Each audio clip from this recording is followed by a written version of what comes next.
el vencedor absoluto de esta segunda manga, Norbert King.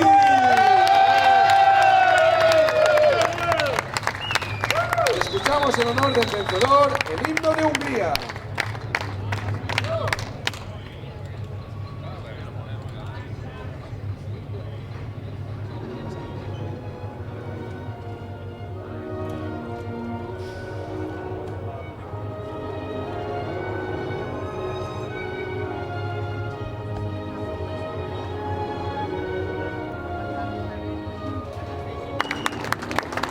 Gonzalo Gobert, director de la Comunidad Valenciana Ricardo Tormo, entregará el trofeo al tercer clasificado, el Team Rainer Adventure.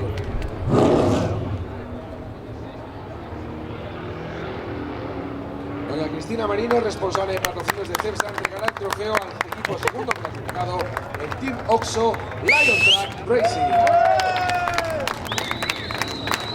Don Luis Nuevo, responsable de patrocinios de CEPSA, entregará el trofeo al equipo vencedor en ETRC Bagheera Racing 1969.